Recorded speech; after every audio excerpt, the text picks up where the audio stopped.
मौर्यध्वज express आप देख रहे हैं और आज हमारे साथ राष्ट्रीय आम जनशक्ति पार्टी के राष्ट्रीय अध्यक्ष सुरेश कुमार जी हैं।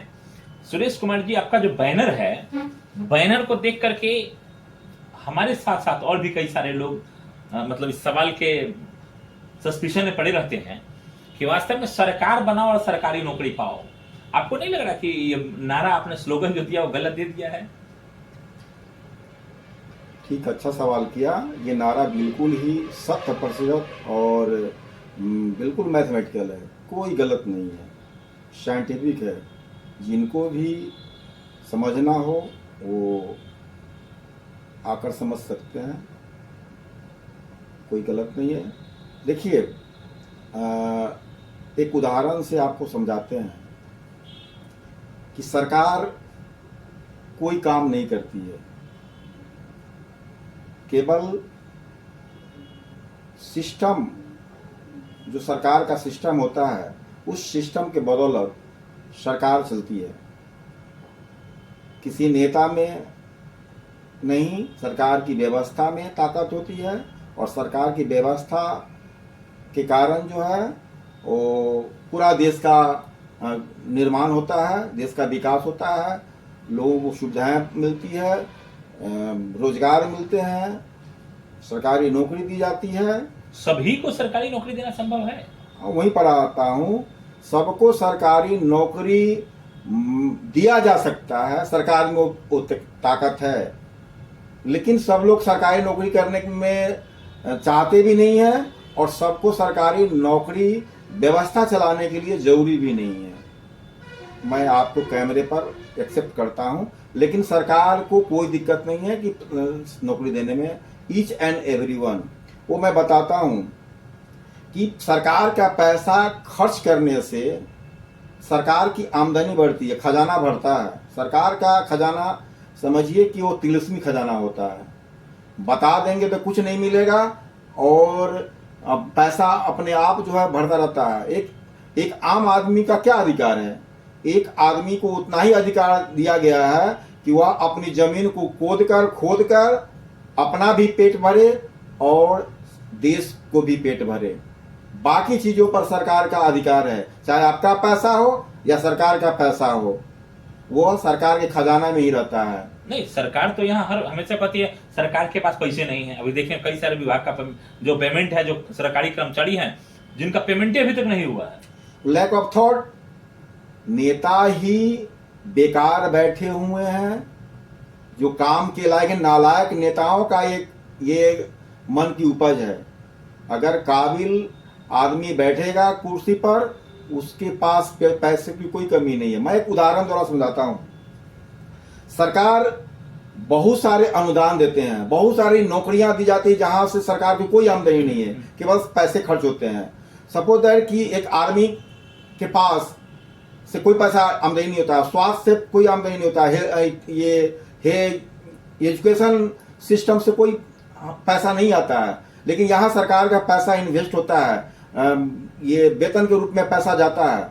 आप मान लीजिए कि 5 करोड़ सरकारी नौकरी है और 5 करोड़ सरकारी नौकर हैं।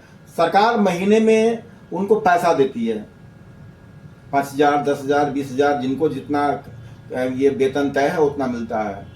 आखिर ये पैसा जाता कहाँ है, कैसे इसका उपयोग होता है? सरकार पैसा महीने के लास्ट में देती है, ठीक है। जब तक वह पैसा कोई भी व्यक्ति नहीं निकालता है, तब तक सरकार के खजाना पर कोई असर नहीं पड़ता है। पैसा सरकार के पास है, ट्रांसफर केवल होगा उसके अकाउंट में। मतलब जिनको पैसा मिलना है वेतन के रूप में वो भी खुश, और सरकार जिनको देना है वो भी खुश कि पैसा तो मैं दे दिया हूं। और ये तो ट्रांजैक्शन के सिस्टम आप बता रहे हैं कि सारा ट्रांजैक्शन जो होता है केवल पावर हमारे पास होता है। इसी को तो समझना है। जमा तो बैंक के अकाउंट में रहता है। हाँ जी, बिल्कुल, इसी को समझना है। अगर इस सरकार की व्यवस्था की ताकत को जिस दिन देश का, दुनिया के नेता को समझ में आ जाएगा, दुनिया स्वर्ग होगा और दुनिया में लड़ाई खत्म हो जाएगी। कोई परमाणु बम, अणु बम की जरूरत ही नहीं है। ये लोग केवल जो है, आप मारकर क्या हासिल करेंगे? लोग जो है आप देख रहे हैं, यूक्रेन, फ्रांस, अमेरिका, रूस लड़ रहा है। आखिर लड़ाई किस बात का? आखिर तो लड़ाई कोई भी हो, हार और जीत किसी की भी हो, आखिर तो मौत इंसान की होती है। क्या जरूरत है? नहीं अच्छा, ये सवाल चूंकि हम लोग इंटरनेशनल लेवल तक तो चले गए, लेकिन हमारा जो सवाल था, आपको ऐसा नहीं लगता कि आपने जो स्लोगन बनाया है सरकार बनाओ सरकारी नौकरी पाओ, ये गलत नहीं लग रहा आपको? मैं वहीं पर जाना चाहता था कि सरकार जब पैसा अपने वेतनभोगी को देता है महीने के लास्ट में, तो जब पैसा देता है तो जब तक वो पैसा बैंक से नहीं निकालता है तो पैसा सरकार के ही खजाने में रहता है। तो आप ये सवाल कर सकते हैं कि अरे भैया तो पैसा मिला है, मिला है तो पैसा बैंक में क्यों रखेगा? उसका तो पैसा निकालेगा एक अपने काम के लिए। तो इसी से इसी से देश का निर्माण होता है। यही बहुत बड़ा पॉइंट है कि जो ही पैसा बैंक से निकालेगा देश का पूरा निर्माण होता है, रोजगार उत्पन्न होते हैं। वो कैसे? जैसे कि सरकार 5 करोड़ लोगों को वेतन दिया, 5 करोड़ लोगों ने पैसा अपना निकाला, तो क्या पैसा तो खाने का चीज नहीं है, तो उन पैसों से वो अपनी जरूरत की चीजों को खरीदने के लिए किसी न किसी दुकानदार के पास जाएगा, आसपास के दुकानदार के पास जाएगा, और उस दुकानदार का भी खाता किसी न किसी बैंक में होता है और उस बैंक का मालिक सरकारी होता है। तो ज्यों ही वह पैसा कोई भी व्यक्ति दुकानदार को देता है, ये बात अभी तक सरकार को नहीं समझ में या जनता को नहीं समझ में? इसी को तो मैं यदि समझ में आता तो हमें खड़ा होने की कोई जरूरत नहीं था। तो ज्यों ही वह पैसा व्यक्ति दुकानदार को देता है और दुकानदार उसके बदले में उसकी जरूरत को चीजें देता है, ये आदान प्रदान है। पैसा कोई नाम का चीज है नहीं, पैसा केवल है वह आपका जो लेबर वैल्यू है उसी को सरकार ने एक मोहर मार के दे दिया है। फिर ये जो घाटे दिखाए जा रहे हैं, अभी हमारे देश पे जो कर्जा है, अब बताया जा रहा है कि अपने देश में जो बच्चा पैदा होगा उसके ऊपर भी कर्जा लगा हुआ है।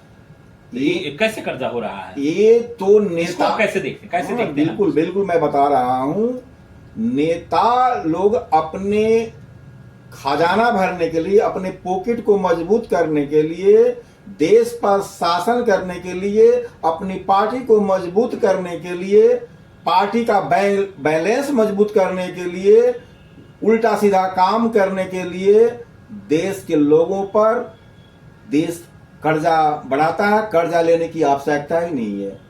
नहीं तो अगर वो गलत करके अपने पार्टी को मजबूत करने के लिए या कुछ और के लिए, तो उसके लिए तो ईडी सीबीआई बैठी है ना।